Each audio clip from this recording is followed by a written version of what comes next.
नमस्कार बंधू भगिनींनो, आपल्या सगळ्यांचं सहर्ष स्वागत आहे स्वास्तिकम या चॅनलवर।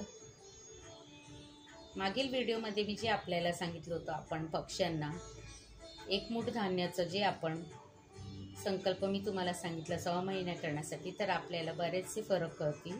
समजा आपण जिकडे राहत आहात तिकडे आपल्याला पक्षी दिसत नसतील, तर आपण दुसरा उपाय म्हणजे कमीत कमी 1 मूठ इतकं पीठ त्याच्यामध्ये साखर घालून आपल्या जिथे कुठे मुंग्या, काळ्या मुंग्या किंवा कुठल्याही मुंग्या आपल्याला दिसतात, असं नाही आहे की कुठल्याही झाडाखाली, आपल्याला कुठेही रस्त्यामध्ये एक ठिकाणी नेहमी कुठे ना कुठे आपण बाहेर जातो तेव्हा आपल्याला मुंग्या नक्कीच साठलेल्या दिसतात। तर आपण आणि आपल्याला जर समजा तशी जागा सापडत नसेल तर एखाद्या पिंपळाच्या झाडाच्या खाली नेहमीच मुंग्या असतात, तर तिथे तुम्ही 1 मुठी पीठ त्याच्यामध्ये थोडीशी साखर टाकून हे दररोज न चुकता नियमाने 6 महिने तुम्ही हा उपाय करा। जर पक्ष्यांना शक्य असेल तर नक्कीच तुम्ही पक्ष्यांचा उपाय करा, पण जर तुम्हाला ते शक्य नसेल तर तुम्ही हा पीठ साखरेचा 1 मूठ उपाय सुद्धा करू शकता। चला तर मग सुरुवात करूया देवी भागवत पुराणातील पुढील अध्यायास। देवीची आराधना कशी करावी?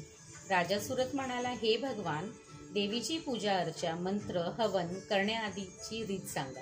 ऋषी म्हणाले, प्रारंभी विधीपूर्वक स्नान करावे, मग शुद्ध श्वेतवस्त्र धारण करावे, नंतर आचमन करून आपले घर शुद्ध करावे, नंतर स्वच्छ केलेल्या भूमीवर श्रेष्ठ आसन ठेवावे, त्यावर बसून 3 वेळा आचमन करावे, आपल्या परिस्थितीप्रमाणे पूजेचे साहित्य जमवून एकत्र करून ठेवावे, प्राणायाम करून शुद्धी करावी, पूजेच्या साहित्यावर मंत्रोच्चारांनी जलसिंचन करून ते शुद्ध करावे, मास, तिथी इत्यादी समवेत संकल्प करावा, न्यास करावा, नंतर तांब्याचे पात्र घेऊन त्यावर श्वेत किंवा लाल चंदनाने दृष्टिकोन यंत्र काढावे, त्या यंत्राच्या एका दलात 9 अक्षर मंत्राचे एक अक्षर लिहावे आणि मध्यभागी 90 अक्षर लिहून वेदोक्त पद्धतीने यंत्राची प्रतिष्ठा करावी। जर यंत्र बनले नाही तर सोने वा अन्य धातूची प्रतिमा घेऊन तिचे शिवोक्त मंत्रविहित मंत्रांनी पूजन करावे, एकाग्र मनाने वेदोक्त विधीपूर्वक देवीचे पूजन करावे, तसेच 9 अक्षर मंत्र जपता जपता देवीचे ध्यान करावे, केलेल्या जपांचा दंशांश आहुती देऊन होम करावा, होमाच्या दंशांश तर्पण, तर्पणच्या दंशांश ब्राह्मण भोजन घालावे, चरित्रतयाचा नित्यपाठ करून नंतर विसर्जन करावे। अशाच प्रकारे नवरात्र व्रत सुद्धा विधीपूर्वक करावे। अश्विन आणि चैत्र महिन्यातील शुक्ल पक्षात नवरात्र येते, जमेल त्यांनी नवरात्रात उपवास करावा, ज्या मंत्राचा जप केला असेल त्याच मंत्राने पंचामृताने होम करावा। अष्टमी, नवमी आणि चतुर्दशीच्या दिवशी देवीचे विशेष तत्वाने पूजन करावे, म्हणजे सर्व कार्यसिद्धी होते।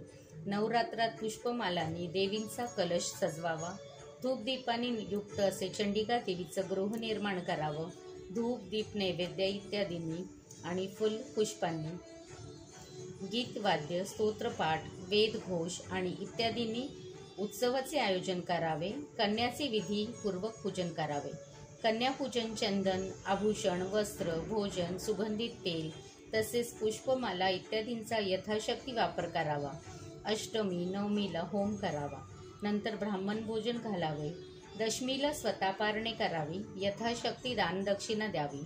हे राजन, हे नवरात्र व्रत सर्व वृत्तांत श्रेष्ठ आहे, सर्व सुखे देणारे आहे। श्रीदेवी पर्णमस्तु, शुभं भवतु, शुभं भवतु, शुभं भवतु। ओम नमश्च चंडिकाय, ओम नमश्च चंडिकाय, ओम नमश्च चंडिकाय।